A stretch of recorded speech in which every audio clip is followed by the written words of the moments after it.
বর্ষা দেরিতে আসায় পাখির আগমনও এবার দেরিতে শুরু হয়েছে উত্তর দিনাজপুরের কুলিকে।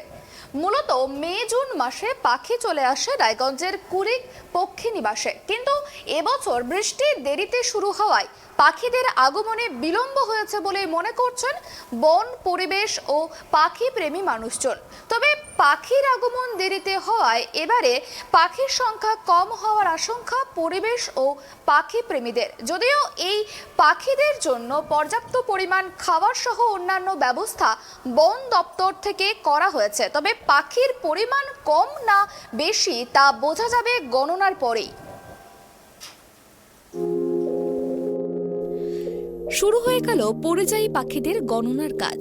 প্রতি বছরের মতো এবারেও সাইবেরিয়া থেকে আসা পরিযায়ী পাখিদের গণনা চালু হলো রায়গঞ্জের কুলিক বনবিতানে। কত পাখি সেখানে থাকতে পারে তা নিয়ে গণনার কাজ শুরু হয়েছে।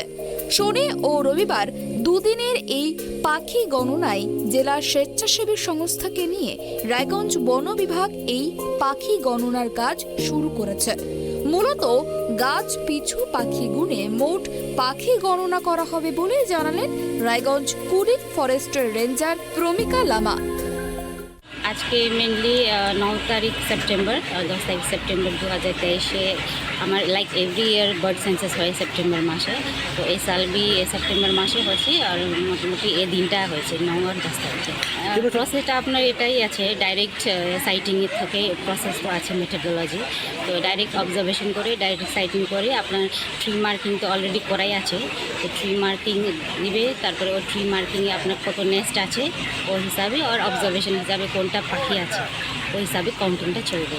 কতগুলো অর্গানাইজেশন কাজ করে? মেনলি এবার 5টা অর্গানাইজেশন আছে। উত্তর Dinajpur people's for animal, Raiganj people's for animal, আর ইয়ে নর্থ বেঙ্গল ফটোগ্রাফি ক্লাব আছে। আর এবার একটা নতুন পার্টিসিপেট করেছে এনজিওস, উড়ান ওয়েলফেয়ার সোসাইটি বলে। আর একটা হচ্ছে আপনার মেনলি 5টা আর HMT আছে, হিমালয়ান মাউন্টেনিয়াস ট্রেকার্স অ্যাসোসিয়েশন। গত 2 বছর পাখির সংখ্যা প্রচুর বেড়েছিল, এবছর কী ভাবছেন? এবার দেখি এভরি টাইম তো পজিটিভই নিয়ে চলতে হবে। আমার মেন উদ্দেশ্য আছে প্রোটেকশন, যে পাখি আছে ওকে প্রোটেক্ট করার জন্য। আর এবার মেনলি আপনি জানি বৃষ্টি তো একদম কম আছে, মানে রায়গঞ্জে তো বৃষ্টি ছিল না, মনসুন একদম ড্রাই চলবে। তো let's hope for the best. পশ্চিমবঙ্গের কুলিক পক্ষীরালয় হল এশিয়ার দ্বিতীয় বৃহত্তম শামুক-খোল পাখির পাখিরালয়। এখানে open bill stork, night heron, cormorant, এগ্রেটের মতো পরিযায়ী পাখিদের সঙ্গে প্রচুর দেশীয় পাখির ভিড় দেখা যায়। পাখি আসা শুরু হতেই পক্ষী নিবাসে আনাগোনা শুরু হয় প্রকৃতি প্রেমী মানুষজনদের। মূলত open bill stork, night heron, egret ও কর্মোরেন্ট এই 4 প্রজাতির পাখি আসে এখানে। এছাড়াও পর্যটকদের দৃষ্টি আকর্ষণের জন্য রয়েছে দেশি ও বিদেশি মাছের পৃথক 2টি অ্যাকোয়ারিয়াম। বিদেশি মাছের মধ্যে রয়েছে উন্নত প্রজাতির red till catfish, parrot fish, Angel fish প্রভৃতি। এছাড়াও পক্ষী নিবাসকে আরও আকর্ষণীয় করতে সেখানে রয়েছে অ্যাভিয়ারি বা মাইক্রো বনাঞ্চল, যেখানে প্রজনন প্রক্রিয়া সম্পন্ন করেছে ফিঞ্চ, ককটেল, জাভা সহ নানান প্রজাতির পাখি। সেই সঙ্গে রয়েছে নীলগাই ও টার্টল পশুও। এবারের পাখি গণনা অ্যাপারেন্টলি তো বোঝা যাচ্ছে না, তবে আমার অনুমান এবারে লেট মনসুন এবং বৃষ্টিপাতের সম্ভাবনা সেই অর্থে অনেকটাই কমে গেছে এবং বৃষ্টিপাত প্রায় অনেকটা কম অন্যান্য বারের চেয়ে। সেই অর্থে অন্যান্য বারের চেয়ে এবার পাখি আসার সম্ভাবনা খুব একটা মানে নেই আর কি সেই অর্থে। আর প্রাকৃতিক বিপর্যয় প্রতিবারই হয়ে থাকে, কিন্তু অন্যান্য বারের মতো এবার সেপ্টেম্বর মাসে যে ঝড়টা হয় সেটাও খুব একটা হয়নি যে পাখি অকাল মৃত্যু বা বাসা থেকে পড়ে গিয়ে যেসব বাচ্চারা মারা যায় তার সম্ভাবনাও খুব একটা নেই। সেই অর্থে একেবারে প্রাকৃতিক কারণেই আমার মনে হয় এবারে পাখির সংখ্যা কম হবে। পক্ষী বিশারদদের মতে রায়গঞ্জের কুলিক পাখিরালয়টি এশিয়ার বৃহত্তম ওপেন বিল স্টক বা শামুক-খোল পাখির প্রজনন কেন্দ্র। গত বছর রায়গঞ্জ কুলিক পাখিরালয়ে মোট পরিযায়ী পাখি এসেছিল ৯৯,৩৯৩টি। ২০২০ সালে এই অরণ্যে পরিযায়ী পাখির সংখ্যা ছিল ৯৯,৬৩১টি এবং ২০২১-এ মোট সংখ্যা ছিল ৯৮,৭৩৯টি। উত্তর দিনাজপুরের মানুষ এই পাখিরালয়টি নিয়ে নানান স্বপ্ন দেখেন, কিন্তু স্থানের সমস্যা সেই স্বপ্ন পূরণে বড় বাধা।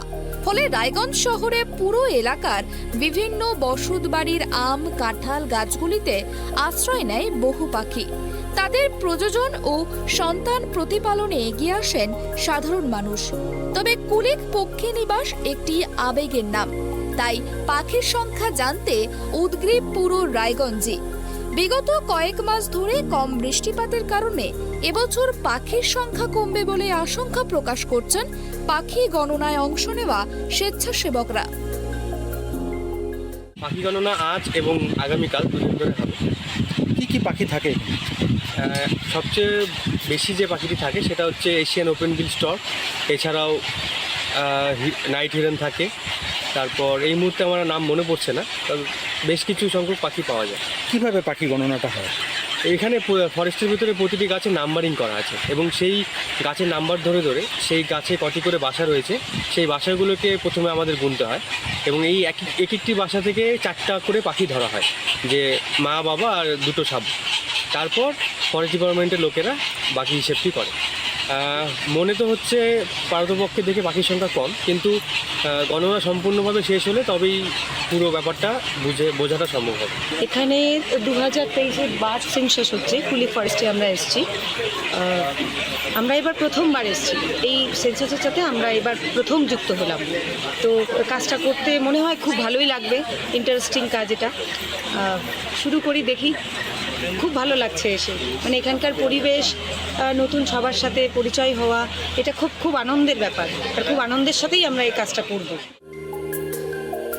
শুধুমাত্র রায়গঞ্জ কিংবা এই জেলা নয়, পশ্চিমবঙ্গের বিভিন্ন প্রান্ত থেকে সারা বছরই মানুষজন এই পক্ষী নিবাসে ঘুরতে আসেন।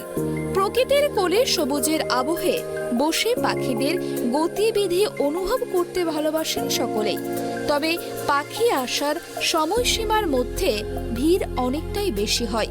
সাধারণত বছরের মে জুন মাসে পরিযায়ী পাখিরা আসতে শুরু করে। ডিসেম্বর পর্যন্ত এখানে থেকে প্রসব শাবকদের লালন পালন এবং তাদের উঠতে শেখানো যাবতীয় কর্মকাণ্ড সম্পন্ন করে জানুয়ারির দিকে আবার ফিরে যায়।